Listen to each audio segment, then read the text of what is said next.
자, 오늘 우리 예배 속에 하나님의 은혜가 넘치기 바라고요. 또 오늘 주시는 말씀이 뭔가 우리가 기대하면서 듣는 가운데 마음이 한번 새겨보길 바랍니다. 여러분, 올해가 참 기상이 이상으로 전 세계적으로 지금 찜통더위가 계속되고 있잖아요. 더위 되면은 이 무더위가 이제 기승을 부리게 되면은 불쾌지수가 상승한다고 하는 그런 말 듣는데, 기온과 또 이 습도가 올라가게 되면서 그렇게 작동하는 것 같습니다. 그런데 이 불쾌지수라고 하는 것이 폭력 사건의 주요 원인이 된다 하는 그런 조사가 있더라고요. 아니요, 지난 1일 연합뉴스라고 하는 언론기관에서 통계 조사한 건데, 거기에 보니까 더위가 극성을 부린 지난달 7월 달에 그 폭력 사건 발생 수가 지난 1월 겨울의 발생 수에 비해서 50%나 더 증가했다고 하는 거예요. 마침 지난달 중순경에 있었던 일인데, 무더위로 열대야 그리고 불쾌지수가 치솟던 날인데, 이 청주에서 있었던 기막힌 일입니다. 한 남자가 집으로 돌아가는 귀가 중에 저만치 누가 쓰러져 있는 게 보인 거예요. 그러니까 뭐 당연히 눈길이 갔는데, 가서 보니까 이 사람이 술에 취해서 길거리에서 퍼져 자고 있었던 거예요. 그를 돕기 위해서 이제 흔들어 깨운 겁니다. 근데 이 취객이 그 흔들어 깨우는 그 이제 손짓에 일어나긴 했는데, 잠이 설겠는지 자기를 해하려고 하는지 알고 그만 일어나자마자 그를 깨우는 그 남자에게 한 방 날린 거예요. 그러니까 이것은 날벼락이에요. 도대체 고맙다는 인사도 듣지 못하고 한 방 맞으니까 깨우던 사람이 또 열이 받아가지고 한 방 쳤네요. 그러니까 이 사람이 나가 뒤둥글면서 뇌진탕에 걸렸어요. 그래서 그 후에 이틀이 지나서 그만 죽고만 사건이 있었습니다. 여러분, 이게 웬 날벼락이냐는 얘기죠.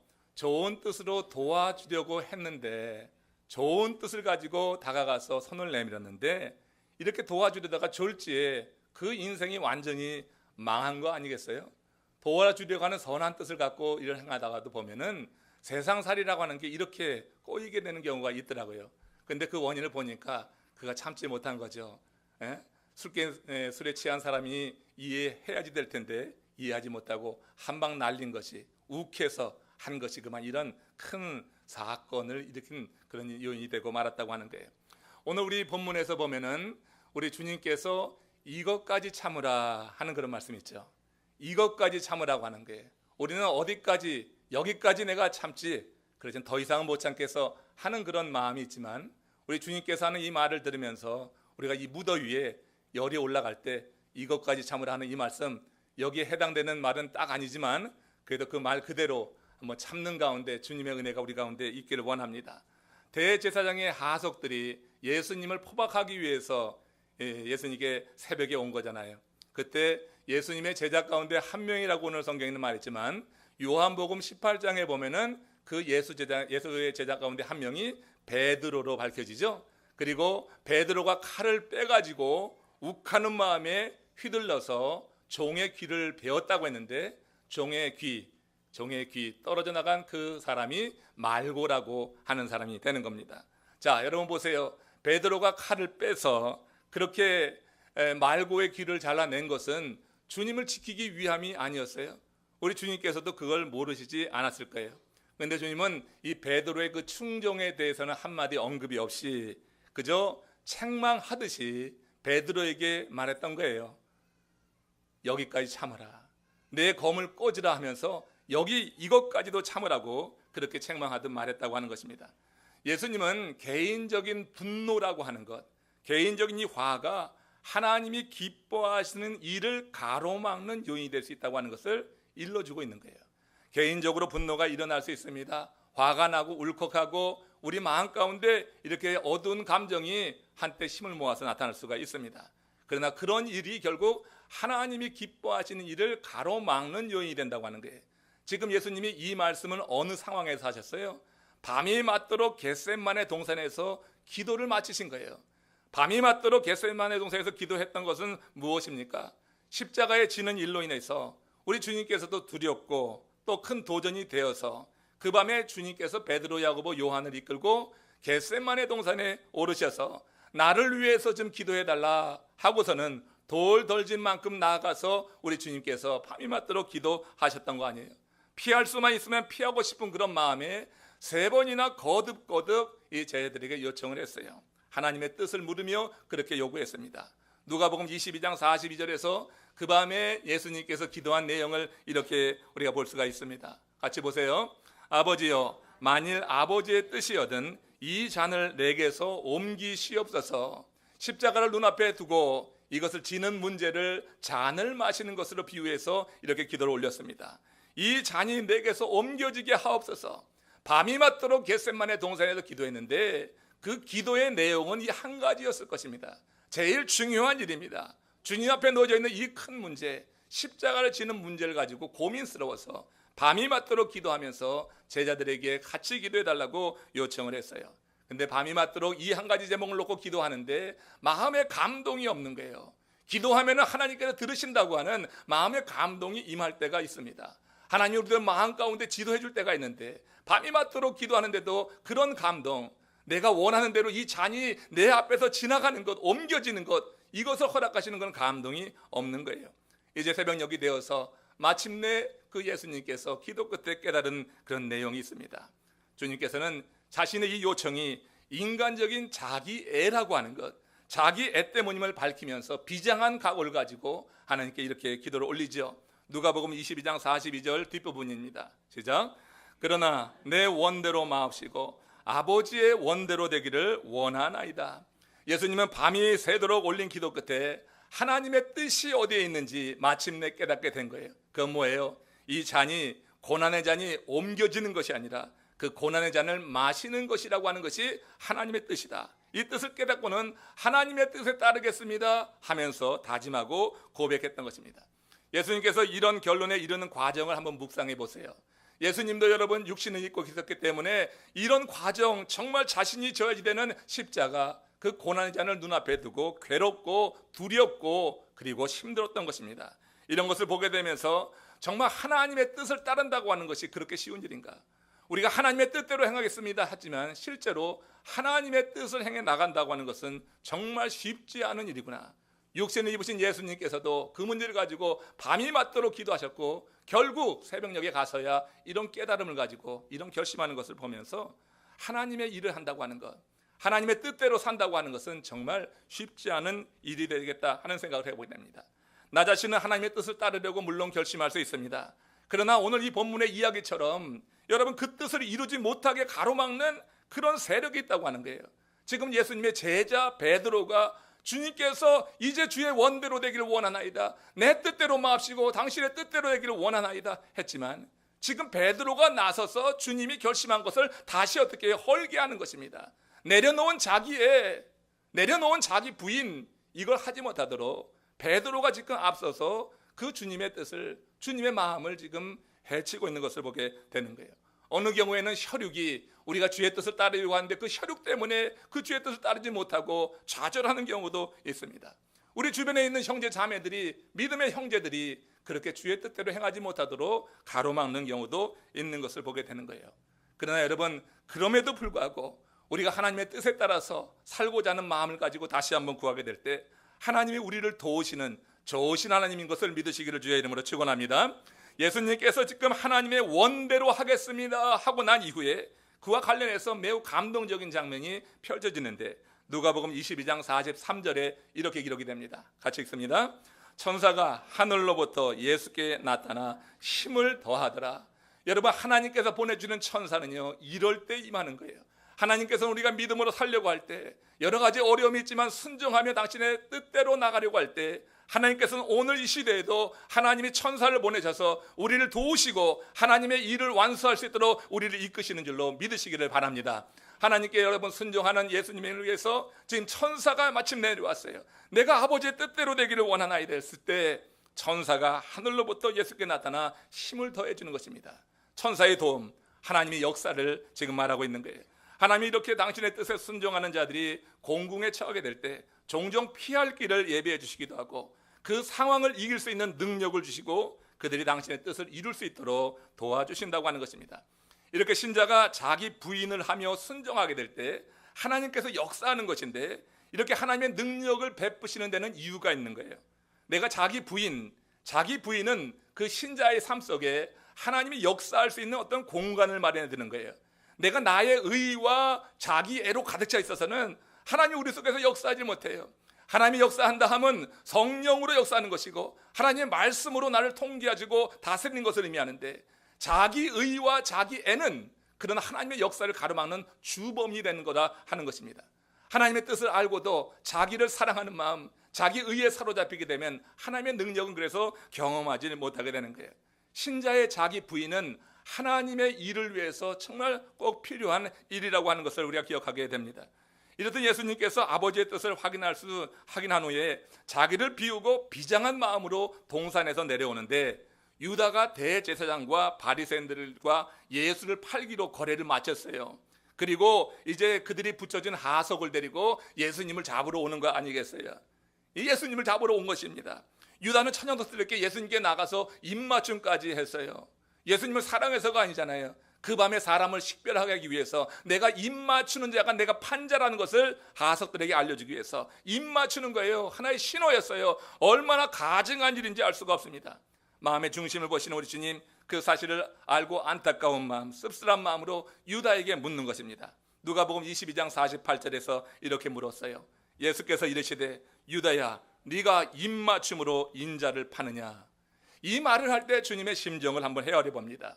배신감, 좌절감, 인간적이라고 하면 그렇게 느낄 수 있습니다. 절망감이 들지 않았을까? 마지막 순간까지 속을 감추면서 자기를 팔아버리는 이 제자를 보는 배신감이라고 하는 게 있잖아요. 지난 3년이나 함께하면서 가르쳤는데 아직까지도 믿음에 서 있지 못하고 이렇게 인간적으로 전락해버린 그 제자를 바라보는 좌절감이 있을 것입니다. 이 두 감정이 혼합된 마음이 무너져 내리는 절망감, 이게 여러 가지 감정이 있을 수 있어요. 예수님이 인간적으로만 생각한다고 하면 그런 감정의 소용돌이에 휘말렸을 법한 그때 유다의 입맞춤을 신호로 해서 하석들이 예수님을 포박하려고 달려들자 베드로가 말고의 길을 베어버렸다고 하는 거예요. 베드로의 이런 행위는요, 의리를 지키는 멋진 행위로 보이지 않습니까? 세상 사람들은 베드로의 이 행위를 보면서 박수를 칠 것 같지 않습니까? 아니, 스승을 지키기 위해서 칼을 뺀 그 베드로를 누가 뭐라고 비난하겠습니까? 여러분, 박수를 치는 것입니다. 우리는 베드로의 분노를 보면서 속이 시원한 카타르시스를 느낄 수가 있는 것입니다. 대리만족을 누리며 베드로는 남자답단 말이야, 이렇게 칭찬하며 그를 높일 수도 있는 거예요. 그런데 예수님은 달랐습니다. 예수님은 누가복음 20장 51절에서 이것까지 참으라고 하는 거예요.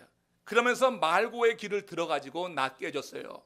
그 밤에 말고의 기가 어디 떨어졌는가, 그거 여러분 어떻게 알았겠어요? 신적인 능력으로 주워가지고 그걸 다시 붙여주셨단 말이에요.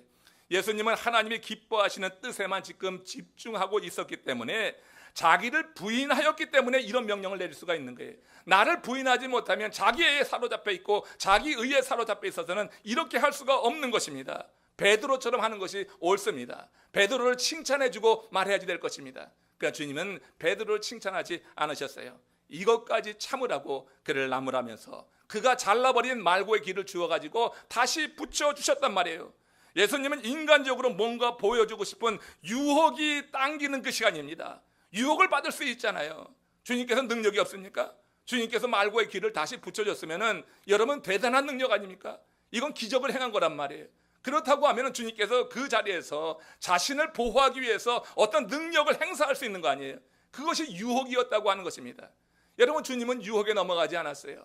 밤이 맞도록 기도하시고 겟세마네 동산에서 내려오시다가 이런 사건을 맞이했을 때 주님은 자기를 부인하기로 결심했기 때문에, 다짐하고 나왔기 때문에 이런 유혹을 이길 수가 있었다고 하는 거예요.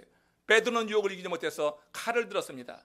그러나 주님은 그를 보호하는 것이 아니라 그의 행위에 대해서 책망하면서 하나님 앞에 자신이 내려놓았던 그걸 다시 주어줄 수 없기 때문에 자기 의를 수장시키고 끝까지 자기를 부인하는 가운데 이처럼 하나님의 뜻을 따르기로 결심하는 그 모습을 이것까지 참으라고 하는 이 말 속에 담아서 지금 베드로를 교훈하고 있다고 하는 거예요. 오늘 여러분, 우리 마음 가운데 이것까지 참으라고 하는 그런 소리가 들려오는 분들이 혹시 계십니까?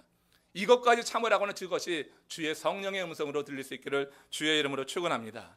우리가 내 자신을 드러내고 싶은 마음 많이 있습니다. 이것은 유혹입니다. 이 유혹을 이기지 못하면 하나님의 일이 나를 통하여서 완료될 수가 없는 거예요. 수행될 수가 없는 것입니다. 그래서 항상 걸리게 되어 있습니다.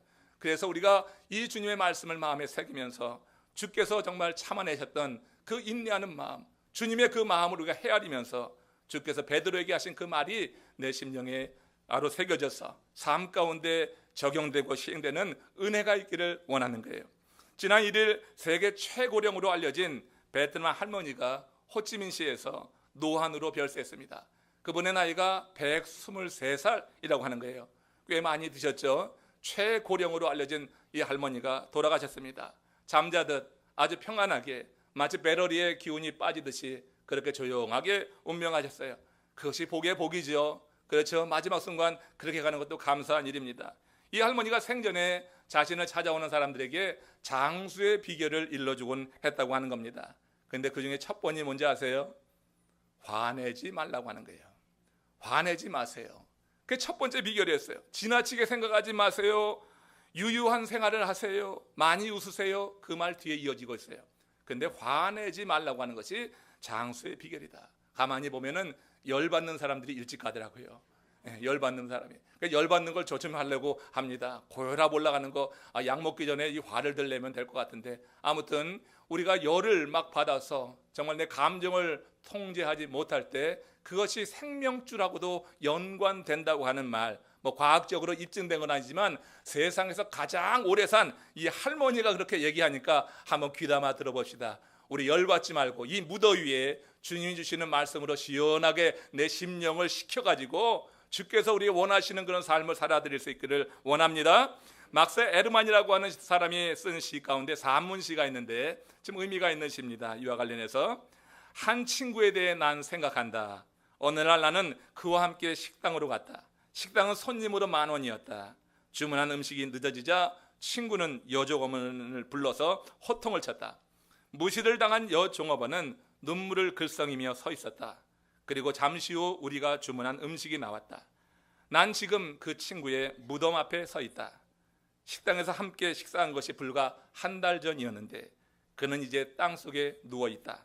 그런데 그 10분 때문에 그토록 화를 내다니 하는 그런 산문시입니다. 여러분, 우리들 마음 가운데 일어나는 분, 또 화, 이런 것을 다스리지 못할 때 우리 삶에 우리가 원치 않는 결과가 오더라. 내가 한번 드러낸 그런 분 때문에 나타나는 결과 뒷수습하려고 정말 오랜 시간 걸리는 경우가 있습니다. 하나님의 은혜 안에서 하나님 주신 그런 말씀으로 내 마음을 다스리는 가운데 이것까지 참으라고 하는 이 말씀이 그 과거에 겟세마네 동산에서 베드로에게 한 이야기뿐만 아니라 오늘도 주의 사역을 이루려고 하는 우리들에게 주께서 주시는 말씀으로 듣는 귀가 열리기를 주의 이름으로 축원합니다. 한 사람이 겪는 고난 혹은 불편은요, 다른 사람의 아픔과 입장에 대해서 무감각하게 만들기도 합니다. 내 코가 석자라고 하는 말이 있습니다. 내 문제, 내 고난, 내 입장만 먼저 생각하면서 내 생각에 매몰되면 다른 사람의 생각은 아예 하지 않게 됩니다. 그러나 주님은 그렇게 하지 않으신 거죠. 자신의 문제만이 아니라 자기를 해하려고 하는 원수에게도 분노 대신 긍휼히 여기는 마음으로 지금 대하고 있는 것 아니겠어요? 흔히 요셉을 예수님 그리스도의 예표로 설명합니다. 그 이유는 요셉이 고난 중에도 결코 자기중심적이 아니었기 때문에 그래요. 여러 가지 환난, 말할 수 없는 환난, 애매한 고난을 당한 사람이 요셉입니다. 근데 그런 가운데서도 요셉이 다른 사람들을 둘러볼 줄 아는 사람이었기 때문에 예수의 모델로 설명되고 있는 거예요. 한 예로 창세기 40장 6절 말씀을 같이 보시면은 같이 읽어봅시다. 아침에 요셉이 들어가 보니 그들에게 근심의 빛이 있는지라. 요셉이 그 주인의 집에 자기와 함께 갇힌 바로의 신하들에게 묻되 어찌하여 오늘 당신의 얼굴에 근심의 빛이 있나이까. 지금 여러분 인간적으로 생각하면 요셉이 다른 사람 얼굴 살필 때가 아니에요. 이것처럼 억울한 일이 세상에 어딨냐고. 주인집 아내가 유혹을 했는데 그 유혹을 얼마나 잘 이겨냈어요. 주의 말씀으로 이겨냈어요. 하나님을 바라보면서 이겨냈어요. 그런데 그 일로 인해서 오히려 모함받아서 이렇게 옥에 갇히게 되었단 말이에요. 그 사람이 억울하잖아요. 애매하게 고난당하는 거잖아요. 얼마나 할 일이 많겠어요. 내 코가 석자이니 내 형편만 바라보면서 정말 화도 나고 짜증도 나고 그럴 터인데 성경에서 요셉의 삶을 쭉 보면은 요셉이 그런 적이 한 번도 없죠. 요셉은요 다른 사람을 오히려 살폈어요. 지금 다른 사람의 얼굴빛을 살폈는데 바로 바로의 신하들 그들의 얼굴빛을 살펴보고 있는 것을 이렇게 말하고 있습니다. 요셉은 감옥 안에서도 동료들의 얼굴빛을 살폈어요. 그리고 고난 중에 있는 그들을 도와주었다고 하는 것입니다. 요셉은 감옥에서도 인간성이 그렇기 때문에 깨지지 않았어요. 인간성이 깨지는 것, 어름당한 이웃에 대한 마음이 없어지는 것, 인간성이 깨진 증거라고 하는 거죠. 그러고 보면 우리를 파괴하는 것이요, 이게 환경이 아니라 우리 자신의 메마른 마음이다. 우리를 정말 파괴하는 것, 우리를 인격적으로 무너뜨리고 우리의 삶을 정말로 비참하게 만드는 것은 환경이 아니라고 하는 거예요. 환경보다는 우리들 마음이 메마를 때, 메마른 마음이 내 삶을 파괴시키는 거다. 여러분, 우리의 삶이 이민을 살면서 생활살이 여러 가지 어려운 일로 인해서 힘들어질 때가 있지만 더 힘든 것은 그런 상황 속에서 우리가 하나님의 말씀을 받지 못해서 생수를 받지 못하기 때문에 내 마음이 메말라지는 거예요. 내 마음이 메말라져 버리면은 그런 그 삶이 비참한 거예요. 그 삶이 여러분 보기에 딱한 그런 삶으로 전락하는 것을 보게 됩니다. 우리를 파괴시키는 것, 우리를 무너뜨리는 것은 환경이 아닙니다. 메마른 마음입니다. 이 메마른 마음이 여러분 주님이 주시는 성령의 역사와 하나님의 은혜의 단비를 통하여서 우리 메마른 마음이 촉촉하게 적셔지는 은혜가 있기를 주님의 이름으로 축원합니다. 하나님의 말씀이 우리 가운데 있고 하나님 말씀이 다스릴 때 우리가 여러분 좀 더 여유로운 삶을 살게 될 거예요. 마음으로 여유로운 삶, 그 삶이 하나님 보시기에 기뻐하시는 일을 도모할 수 있는 그런 토양이 된다고 하는 것을 기억해 봅니다. 다시 한번 본문으로 돌아가 보면은 베드로가 베어버린 말고의 길을 다시 붙이시는 주님, 능력을 행하신 분이에요. 그 하속을 물리치는 것은 일도 아니었어요. 그 자리를 이제 피해가는 것은 아무 문제도 될 것이 없는 그런 능력이 많으신 주님이었어요. 그러나 예수님은 자기 자신을 보호하기 위해서 능력을 사용하지 않는 것입니다. 그것은 하나님의 뜻을 거스리는 일이 되기 때문에 그래요. 여러분, 내가 어려움에 처해 있고 내가 어려움을 극복할 수 있는 능력이 있다고 하면 사람은 먼저 그 능력을 사용할 거예요. 근데 여러분, 주님께서는 그렇게 어려움에 처해 있고 그런 능력이 충분히 있음에도 불구하고 하나님의 뜻에 위배되기 때문에 밤이 맞도록 기도하면서 그 잔을 마시는 것이 하나님이 원하시는 건데, 지금 여기서 내가 능력을 발휘해서 이 자리를 회피한다고 하면은 하나님 앞에 결심하고 하나님 앞에 다하지만 하나님의 일이 이루어지지 않는다. 하나님의 뜻에 거스르는 일이 되기 때문에 우리 주님은 그 자리에서 당신의 능력을 활용하지 않았던 것입니다. 그리고 베드로에게 말씀하셨어요. 요한복음 18장 11절입니다. 같이 한번 읽어봅시다.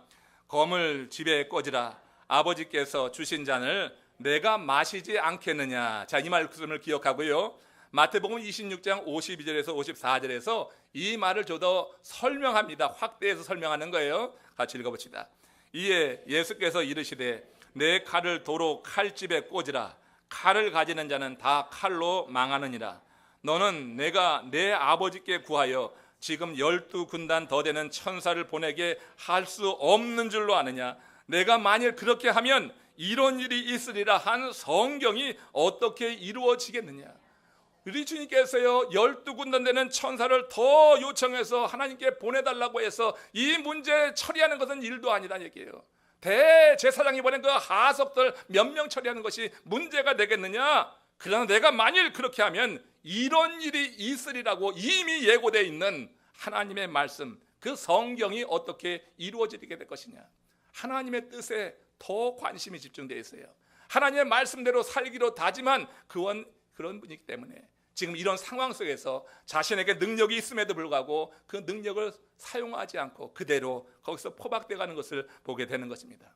우리가 여러분 힘이 없어서가 아닙니다. 우리가 능력이 없어서가 아닙니다. 빽이 없어서가 아닙니다. 하나님의 뜻이라고 하면은 어려움 겪을 때, 고난 당할 때 그것을 회피하는 것이 아니라 그것을 달게 달 수 있는 은혜가 임할 수 있기를 원합니다. 예수님이 힘이 없어서 잡혀간 것이 아니라고 하는 것이에요.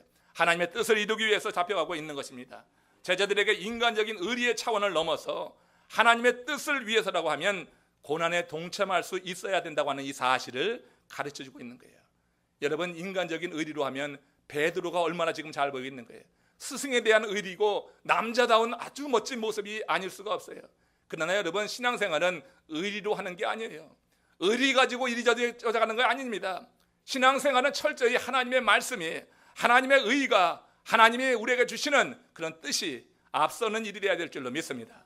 의리가 아니라 하나님의 말씀이에요. 하나님 말씀이 규범이지 인간적인 의리가 아니라고 하는 거예요. 지금 베드로의 행위는 분명히 인간적으로는 정말 대단한 일이 아닐 수 없어요. 왜냐하면 자기 죽을 각오를 하고 거기서 나선 거니까.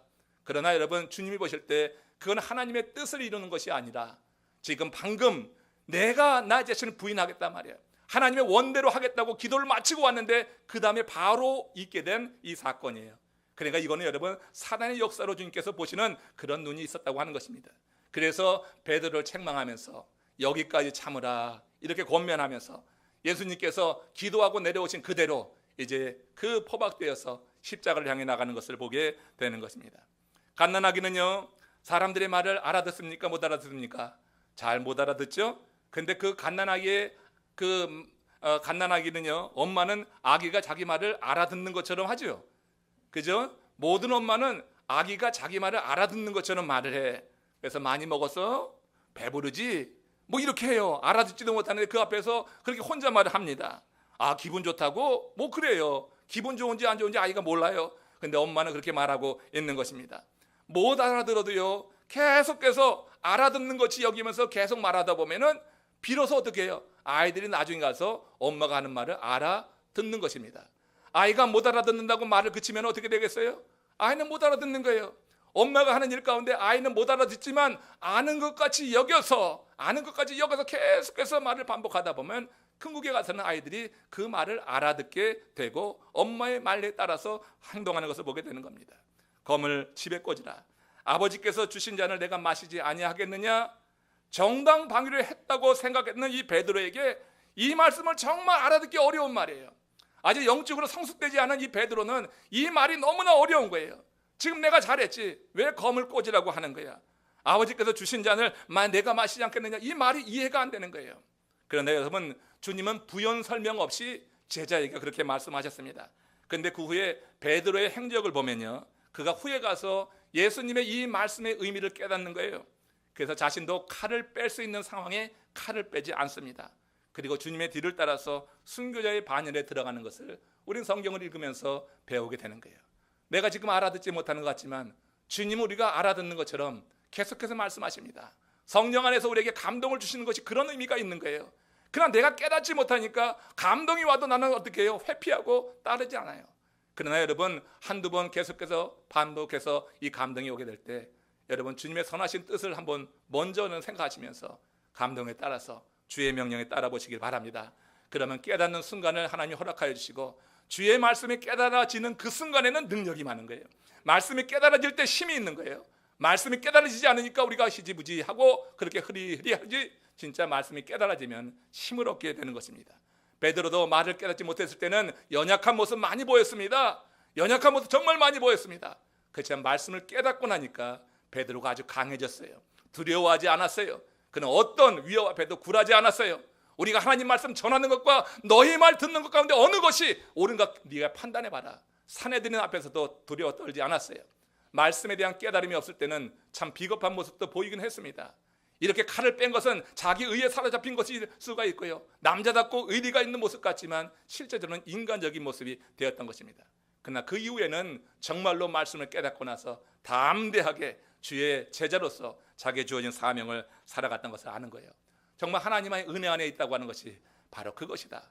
우리가 하나님의 은혜가 있을 때 나를 해하는 자를 향하여서 칼을 뽑는 것이 아니라 대신 기도할 수 있는 그런 삶을 산다고 하면 하나님은 긍정적으로 내 삶을 뒤집어서 우리를 승리자의 반열에 세울 줄로 믿습니다.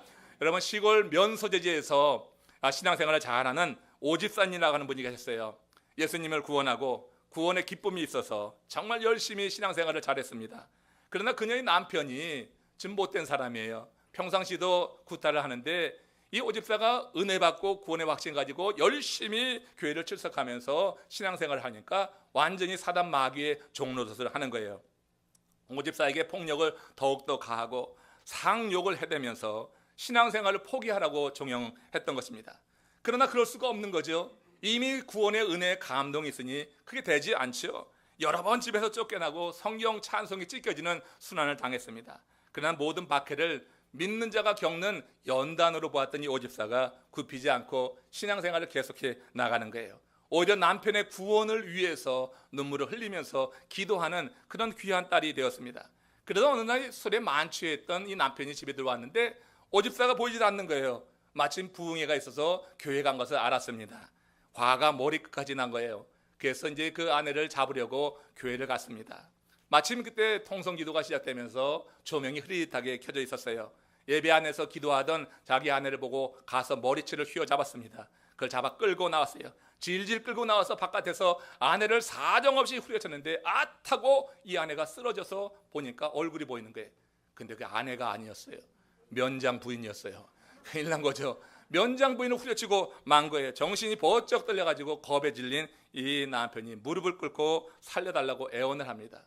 오집사의 사정을 잘 알고 있었던 그 면장 부인이 그 남편에게 두 가지를 약속하라. 이제 앞으로 다시는 당신의 아내를 때리지 않겠다고 약속해라. 또 하나는 교회에 나와서 철저히 회개하겠다고 약속해라. 그래서 그 약속을 받지 않으면 고발당하니 이 남편이 교회에 나오게 돼서 꼼짝없이 교회에 나오면서 나오다 보니까 어떻게 되는 거예요? 알아듣지 못하는 거예요. 말씀이 뭔지 알아듣지 못해요. 그렇지만 여러분, 어떤 모습이든지 어떤 이유든지 교회에 발을 디딘 사람, 그래서 어떤 이유든지 머문 사람들에게 성령 하나님은 일하시는 줄로 믿습니다. 알아듣지 못하지만 후에는 깨닫게 되는 거예요. 처음에 알아듣지 못해서 계속해서 선포하는 그 말씀 속에 나중에는 듣게 되는 거예요. 열리게 되는 거예요. 그러면서 그 집사의 훌륭한, 그 교회에서 훌륭한 집사님이 되었다고 하는 그런 간증을 들어봅니다. 여러분, 알아들을 수 없는 말씀도 하나님은 계속해서 우리에게 선포하시는 거예요. 오늘 이 자리에 있는 여러분들이 그 말씀을 다 알아듣겠어요? 제가 선포하는 말씀을 다 알아듣겠습니까? 못 듣는 분도 있을 거예요. 그럼에도 불구하고 이와 같이 말씀을 들으려고 하는 마음만 갖고 있다 보면 하나님은 여러분들에게 하나님의 그 적합한 때에 은혜를 더하여 주셔서 말씀이 들려지는 그런 순간을 허락해 주실 줄로 믿습니다. 그래서 깨닫게 되면 힘을 얻게 되는 거예요. 억지로 가면은 힘들지만 깨닫게 되면은 그 다음부터는 내 힘으로, 내 은혜 안에서 하나님 주신 역사를 기대하면서 우리가 신실한 신앙생활을 할 수 있다고 하는 것입니다. 시험에서 좋은 점수를 얻으려고 하면 무엇보다 출제자의 의도를 파악하는 것이 대단히 중요합니다. 출제자의 의도는 안중에도 없이 자기가 옳다고 생각하는 대답을 하면 그 결과는 아주 뻔한 거예요. 하나님도 종종 하나님의 일을 위해서 우리를 사용하시기 위해 테스트하십니다. 우리를 시험하시는데 모두 시험이 그런 출제자의 의도가 있듯이 하나님이 내시는 시험에도 하나님이 보기 원하는 특별한 의도가 있는 거예요. 이 시험에 통과하는 자에게 하나님은 아주 큰 기쁨의 승리를 이루도록 도우시는 줄 믿습니다. 그래서 로마서 12장 2절에서 바울이 뭐라고 하냐면 그냥 이 말을 하는 거예요. 같이 읽어봅시다. 너희는 이 세대를 본받지 말고 오직 마음을 새롭게 함으로 변화를 받아 하나님의 선하시고 기뻐하시고 온전하신 뜻이 무엇인가 분별하도록 하라. 하나님의 뜻을 알아야지 하나님의 뜻대로 사는 거 아니에요? 너희는 이 세대를 본받지 말라. 내가 당장 여러분 어떤 어려움을 겪고 누군가에게 해를 당하면요, 우린 칼을 뽑게 돼 있어요. 선한 일을 하다가도 선한 일을 한 거 알아주지 못하고 주먹을 날리면요, 선한 일 하던 거 금방 잊어버리고 다시 한번 때려서 그렇게 뇌진탕에 익혀서 그 한 영혼이 갑자기 가고 자기의 인생은 망하는 경우 있습니다. 우리가 여러분 하나님의 뜻을 안다고 하는 것은 대단히 중요한 거예요. 이 세대를 본받지 말라. 칼을 뽑는 것은 이 세대를 본받는 것이에요. 이 세대를 본받는 것 멋져 보입니다. 사람들이 여러분 칭찬합니다. 사람들의 박수가 있을 수 있습니다. 이 세대를 본받는 베드로를 누가 뭐라고 하겠어요? 세상 사람들은 그것이 당연하지, 스승을 지키는 건데 그것이 당연하지 박수를 칩니다. 그러나 여러분 그건 이 세대를 본받는 거예요. 베드로는 기도하지 않았어요. 그 밤에 엎어져 잤어요. 주님은 기도하고 있는데 베드로, 야고보, 요한은 거기서 자고 말았어요. 자고 있는 그들은 하나님의 뜻을 알 수가 없는 거예요. 하나님의 기뻐하신 뜻을 알 수가 없는 거예요. 이 세대를 본받은 거예요. 바로 그것이 드러난 것이 겟세마네 동산에 내려오면서 그 대제사장이 보낸 하하속, 그 말고의 길을 잘라는 것으로 이 세대를 본받는 사람의 아주 전형적인 모습을 보여준 거예요. 속은 시원한지 모르지만 그건 여러분 하나님의 기뻐하시는 뜻은 아니었어요. 우리 주님께서는 그 겟세마네 동산에서 3번이나 반복해서 이 잔이 내게서 지나가기를 원하나이다 기도했지만 하나님 주신 감동이 안 오는 거예요. 하나님 주신 감동은 이 잔을 옮기는 것이 아니라 이 잔을 마시는 것이다 하는 깨달음이 들 때 우리 주님은 내 원대로 마시고 아버지의 원대로 되기를 원하나이다. 그리고 실제로 그 다음에 이어지는 이 시험에서 베드로는 그냥 떨어져 나갔지만 하나님의 기뻐하신 뜻이 무엇인지 알았던 예수님, 거기서 시험을 이기고 여기까지 참아라, 네 검을 칼에 꽂으라, 집에 꽂으라 이렇게 명령하면서 하나님이 기뻐하시는 뜻을 수행하는 것을 보게 됩니다. 주님은 진지한 기도를 통해서 이처럼 많은 시험, 유혹을 이길 수 있었고 심지어는 원수를 용납해서 떨어진 귀를 갖다 붙여주고 그를 회복시켜 주시는 이 기적까지 행했다고 하는 것입니다. 헨리 나완이 이렇게 말합니다. 내가 하나님께 속했나 사람에게 속했나를 알 수 있는 시금석이 있다. 내가 몰두하는 것을 보면 안다. 약간의 비판에 분노한다. 세상에 속한 것이다. 약간의 거절에 나는 우울해한다. 세상에 속한 것이다. 약간의 칭찬에 내 기분이 고양된다. 세상에 속한 것이다. 약간의 성공이 나를 흥분케 한다.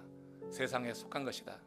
세상에 속한 사람은 대양에 떠도는 조각배같이 철저히 물결치는 대로 요동하는 인생이다. 이런 말을 했습니다. 우리가 여기까지 참으라고 하는 주님의 말씀을 생각해 보면서 기도 없이는 참을 수 없다 하는 생각을 하고요. 하나님 뜻을 이룬다고 하는 것은 절대로 자기 의로 가지고 자기 애에 사로잡혀서 할 수 있는 일이 아니구나 하는 생각을 다시 해보면서 이 무더위에 여러분 더위 먹지 마시고 정말 이 무더위를 이길 수 있는 시원한 생수 하나님의 말씀을 날마다 들이키는 가운데 여러분 심령이 메말라지지 않고 늘 비옥하기를 주님의 이름으로 축원합니다.